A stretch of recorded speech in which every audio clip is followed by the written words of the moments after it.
Aplikasi turunan trigonometri bagian 10 Matematika Peminatan kelas 12. Contoh pertama, fx sama dengan x pangkat 4 dikurangi 4x pangkat 3 ditambah 6x kuadrat dikurangi 4x ditambah 3. Tentukan pertama titik stasioner dan jenisnya, kedua titik belok, ketiga interval cekung ke atas. Untuk mencari titik stasioner, kita harus mencari turunan pertama dari fungsi fx. Turunan pertamanya adalah 4x pangkat 3 dikurangi 12x kuadrat ditambah 12x dikurangi 4. Untuk mencari titik belok, kita menggunakan turunan kedua. Maka f double aksen x sama dengan 12x kuadrat dikurangi 24x ditambah 12. Titik stasioner. Turunan pertama sama dengan 0. 4x pangkat 3 dikurangi 12x kuadrat ditambah 12x dikurangi 4 sama dengan 0. Kemudian kita bagi 4 semuanya, kita peroleh x pangkat 3 dikurangi 3x kuadrat ditambah 3x dikurangi 1. Kemudian kita faktorkan akan diperoleh 0 sama dengan x dikurangi 1 dikali x dikurangi 1 dikali x dikurangi 1. Tiganya kembar, maka cukup ditulis 1, yaitu x sama dengan 1. Nilai stasioner.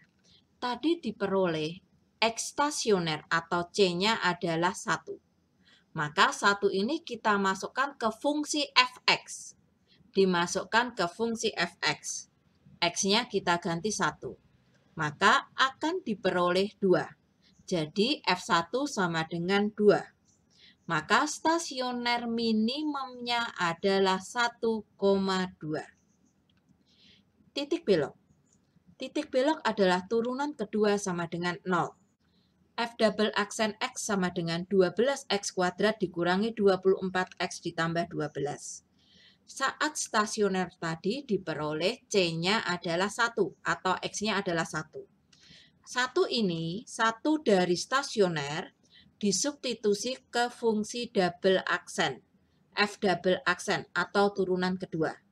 Jika diperoleh 0, maka stasioner itu adalah merupakan titik belok.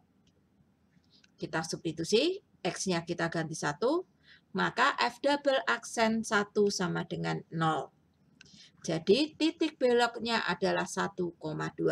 Jadi titik itu stasioner sekaligus titik belok.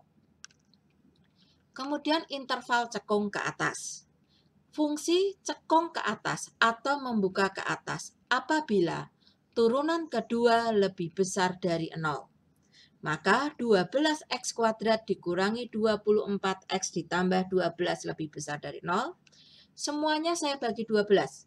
X kuadrat dikurangi 2x tambah 1 lebih besar dari 0. Saya faktorkan diperoleh x dikurangi 1 dikali x kurangi 1 lebih besar daripada 0. Diperoleh x-nya sama dengan 1. Kita buat garis bilangan dengan garis bilangannya adalah turunan kedua dengan x-nya adalah 1. 1 diperoleh dari turunan kedua. Pembuat 0 turunan kedua.